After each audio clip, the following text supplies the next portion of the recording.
Hello, good morning आणि YouTube चॅनलला सर्वप्रथम आपलं स्वागत आहे. आज आपण बनवणार आहोत मुगाची जिलेबी. हे आहे मुगाचं पीठ आणि ते आहे जिरं, हे आहे इथं मिरच्या, लसूण, कोथिंबीर आणि चवीपुरतं. हे सर्व मिक्सरला दळून घेणार आहोत. यात थोडं पाणी टाकून परत मी दळून घेत आहे, चांगलं बारीक करून घेत आहे. आपण हे दळून घेतलेलं आहे आणि यातला आपण थोडा मसाला आपण याला फोडणीला टाकणार आहोत. त्यामुळे मी आता हा साईडला थोडा बाहेर आणि हे सर्व दळलेलं आपण याच्यात टाकलेलं आहे. पाणी टाकून थोडंसं आपण मिक्सरचं भांडं धुवून घेतो आणि आता आपण हे पीठ मळून घेणार आहोत. आणि हे बघा, हे सर्व आपण चांगलं मळून घेणार आहोत.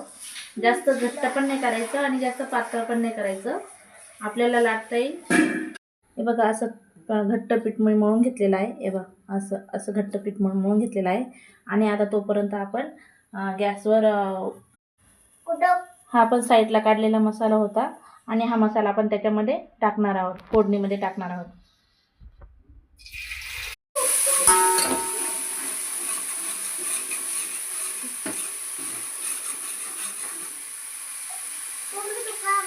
मला लागेल तेवढं पाणी ठेवलं आहे आणि त्यात मी थोडं मीठ टाकले. आता याला उकळी आली की आपण जिलेबी बनवून घेणार आहोत.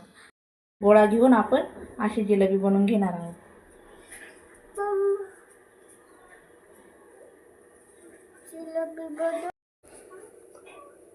हे बघा, अशी करायची आहे. आणि याला उकळी आली, आपल्या पाण्याला उकळी आली की मग त्यामध्ये अशी आपण अशी टाकू. हे बघा, अशी जिलेबी वळायची. आणि मी आता ही वळून ठेवलेली आहे. आपले आधण आलेलं आहे, उकळी आलेली आहे आपली. तिथे दाखवत राहा.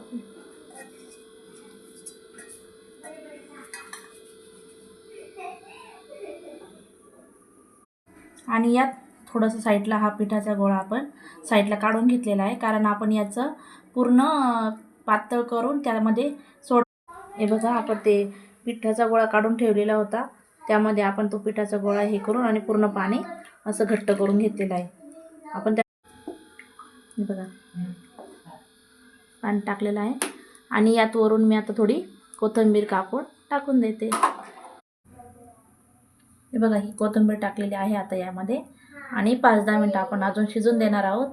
आणि त्यापूर्वी मी आता भाकरी करते आणि आपण याच्यासोबत बाजरीची भाकरी बनवणार आहोत. फायनली आपली जिलेबी तयार आहे आणि टेस्ट करून बघूया. सांगा मला टेस्ट करून कशी झाली.